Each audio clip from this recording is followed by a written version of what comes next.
hole in the back. So this might be a portion of one. Right. Oh, we broke it, sorry. That's what I was asking. Yeah. What it looked like, so. And then there's some, that's a lot of adipose tissue right there.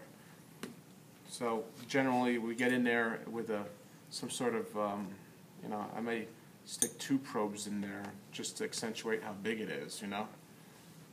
Or we can open it up with some tools. Next we have a ligamentum arteriosum, and generally I reserve that for the plastic models. You have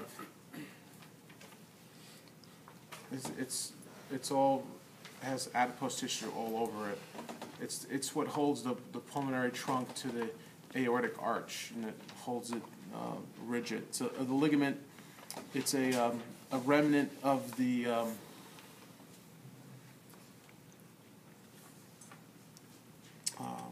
I just lost it out of my head. The ligamentum arteriosum is the bypass on once you're born.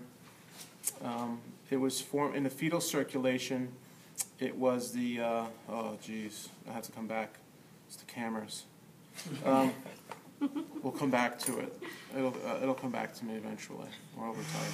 And then you have right and left coronary arteries. So here's the anterior side, and you know, I like the coronary circulation on the big elephant heart over there, the large version of the human heart.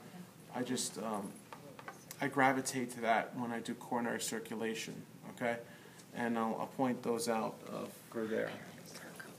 So the rest, you know, I could point to this and ask you 5 questions. But there I could point to the great cardiac vein, you know. I would have to tell you, oh, what's the blue vessel underneath this adipose tissue sitting within the sulcus? Or I could just point to that blue cardiac vein and say, name the structure. So, yeah. So, ligamentum arteriosum. That's going to bother me. Okay. Internal anatomy, let's take a look. We already mentioned right and left atria, so here, see the right atria, I'm going to cut the other heart at a different angle. And just make sure when you leave your scalpel, I made a mistake, I left it in the middle there, I could have cut myself, just leave it against the wall. So you got posterior heart. On the right side, I'm going to cut straight down. This gives us a different view.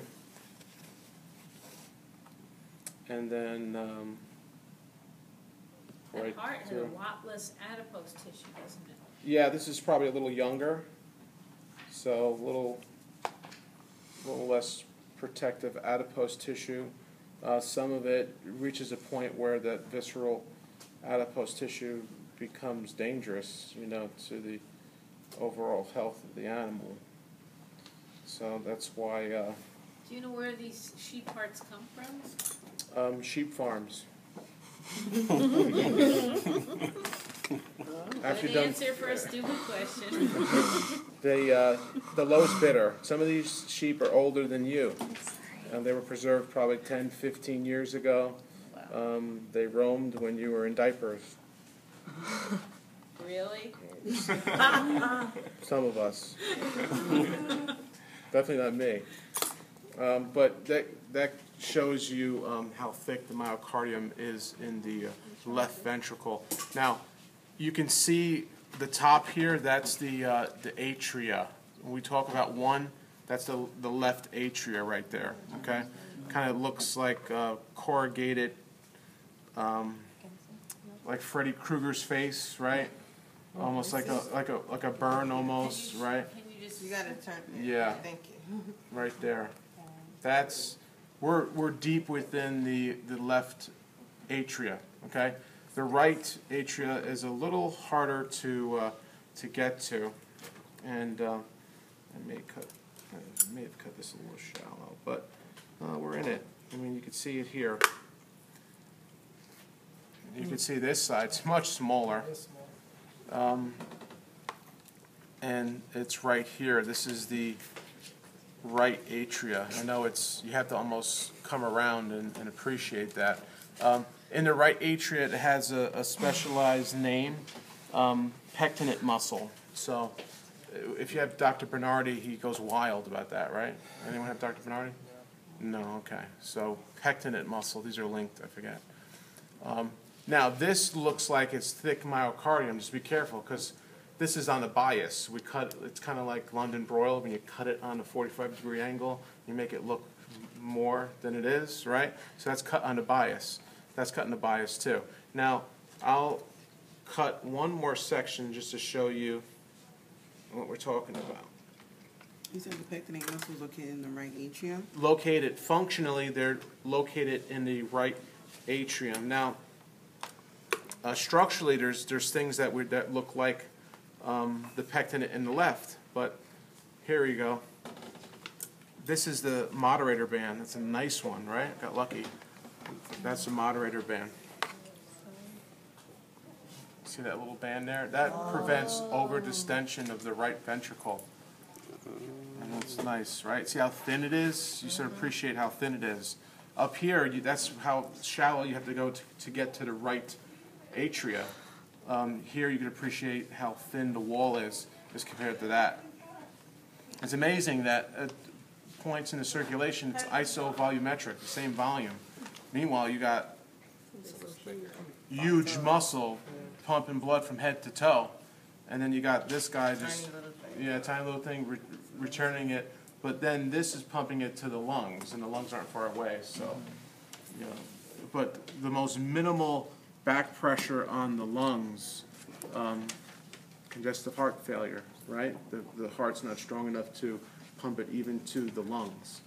So minor heart damage backs up the circulation that goes to the lungs, and that's an important part of the cycle. So next you have that's left ventricular. There, right?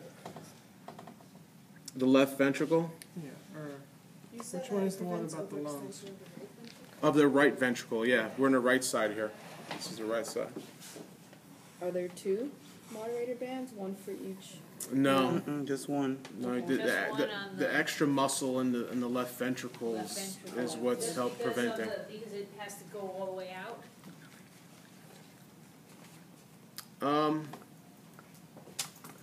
So it prevents overfilling? The overfilling. Overfilling or overextension? Over-distension, overfilling, doesn't allow it to go too far out from the medial part of the septum here. So it's both overfilling and The over-distension of this. So, because when it fills, it distends away from the wall. So it sends signals back and allows for the changing of the cardiac output and the modification of the stroke volume. Doesn't the fibrous pericardium prevent overfilling too? Yep, there is some pushback from the actual tissue, and that's where it's functional in the myocardium. Myocardium is very significant in here, so that does the job better than the moderator. So, but there's so little myocardium as compared to here. That's why we have a structure that we highlight. So this, it looks like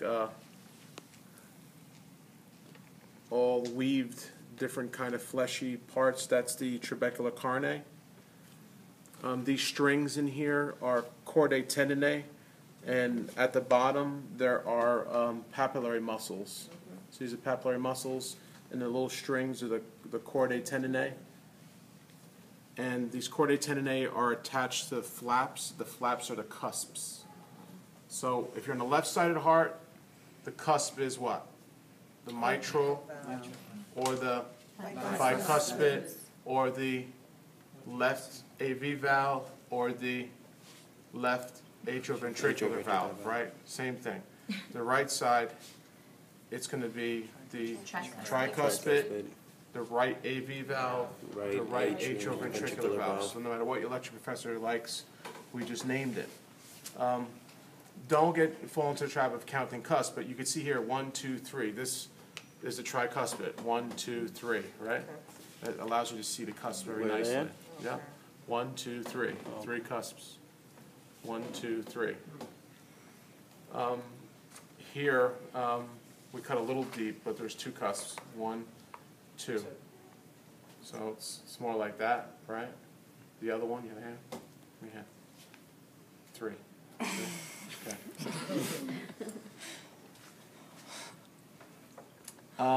Pulmonary and aortic semilunar. I have to tell you, I love that for the pulmonary and semilunar because I'd have to chop this up to get so deep into there to show you the semilunar. It's almost punishing you, and I don't like to do that. It's very deep, and I have to get it's like I have to loop it in there, a little fleshy part, and pull it out. And there, it's just so nice on the plastic models for the semilunars. Interventricular septum. This right here is the septum. I'm pinching it, right? So that's not a good section, you know. But it's a little better on this cut, right? So this middle part is it's in between the ventricles. It tells you where it is. Interventricular septum. Yep, interventricular septum. This, my cut was a little rotated. It's good on the anterior side, but it's a little shallow on the posterior side. My cut probably should have been right there. So, even I mess up, so I admit to it. But my septum, most of the time, is right down the middle. Maybe I'll be better next time. Down here? Yeah, that's the interventricular septum. Okay, myocardium we already mentioned, right? That's what you should be looking for first when you see the inside of a heart. Go with the myocardium, and when you look at it the same way and name the same things. And once you mess something up, you go back to the myocardium. Okay, that's the left side of the heart. Now I know where the right side of the heart is, and then go in the same order, and you can make a story out of it. Moderator band. Yeah, there it is. See? Moderator band. Okay, so that's it for the sheet. I'll cut the other one to make sure. So, you see the T? So I'm going to cut that. You said the pectineate? And the T is the posterior.